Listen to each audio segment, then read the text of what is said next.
Right, guys, today we're going to work with probability. We're done with the real geometry work, the circles, and probability. Set theory means we're going to work in groups together. What is a universal set? We can choose what numbers or what objects or what colors or how many marbles or whatever you're going to work with. Right, I chose numbers, easier to work on the board. And my universal set, here I've done it, it's always a rectangle. We're only going to work now in this experiment that we're busy with the numbers 1 until 9. I chose them. And all the numbers we're going to work with must be a 1, 2, 3, 4 up till 9. We can't work with a 10, we can't work with a 0 or any other numbers. Okay. A set of even numbers, set, grouped together, even numbers. Here I have them. I can only look at my universal set.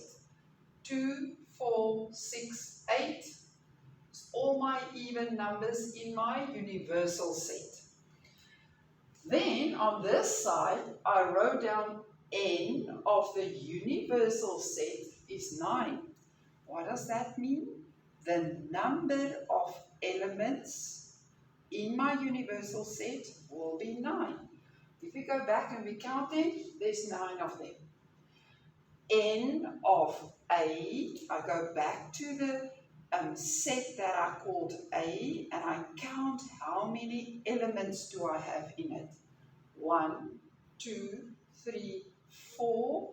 So the number of elements in A is 4. I have another one here, the set of multiples of 3. 3, 6, 9, 12, carry on 15.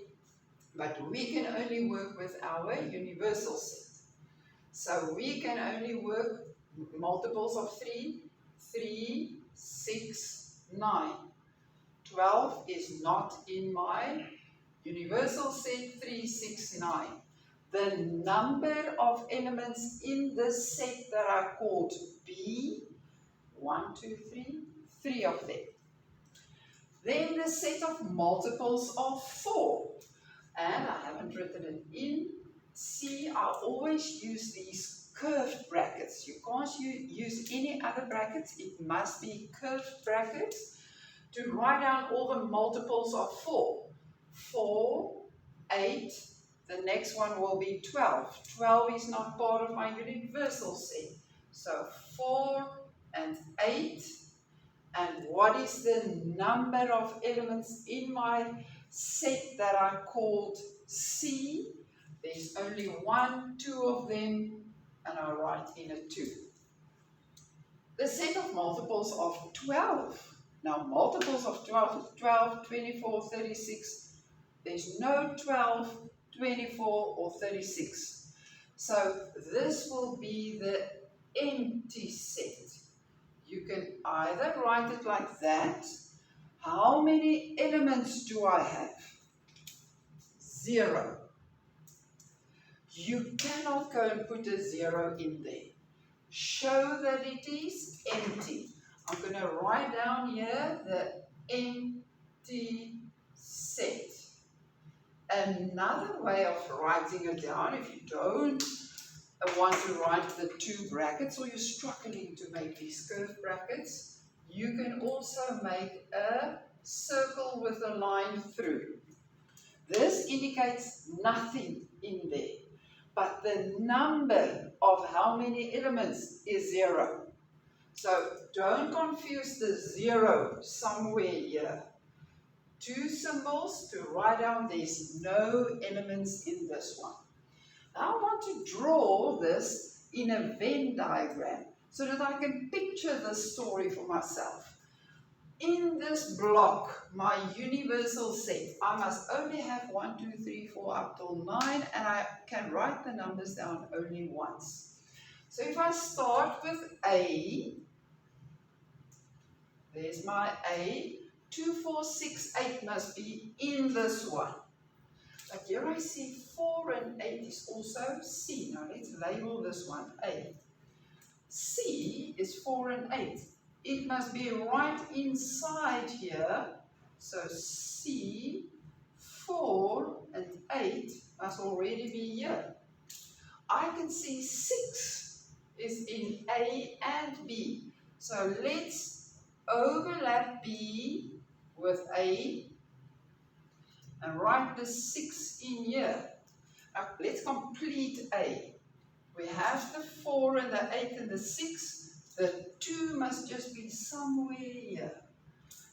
All of them is in the circle representing A.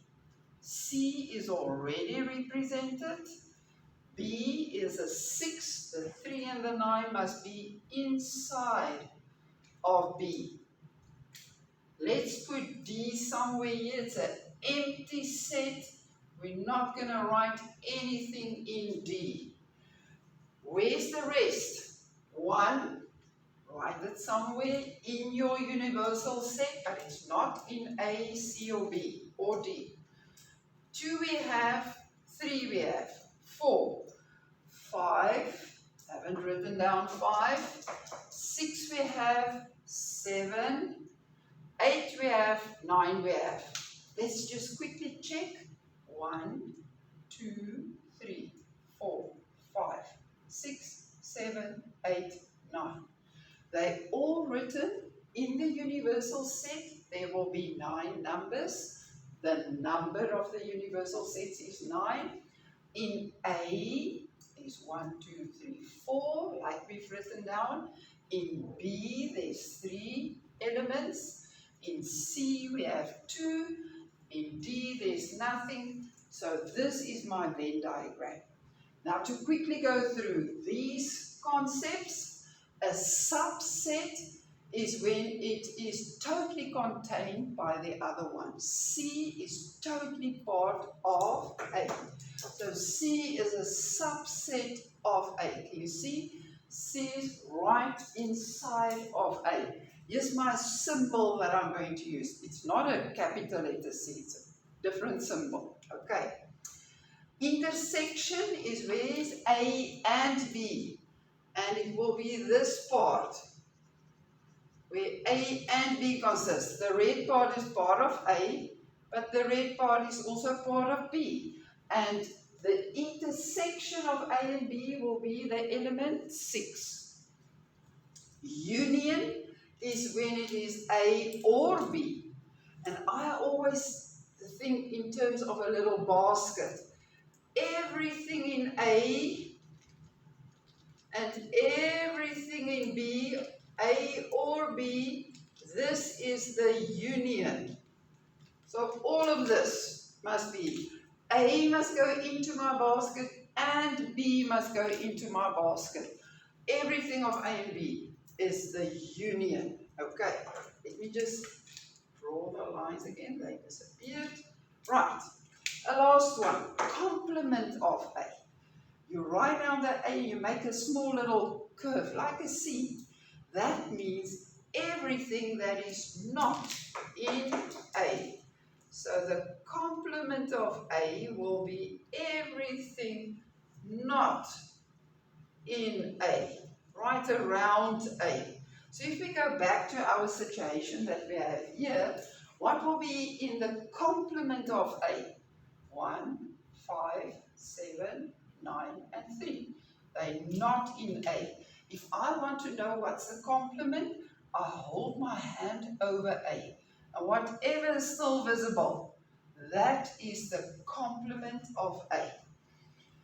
Now just to complete, if I take all the elements that's in A, the probability of A happening, and the probability of the red complement happening, remember this is the complement, will always be 1.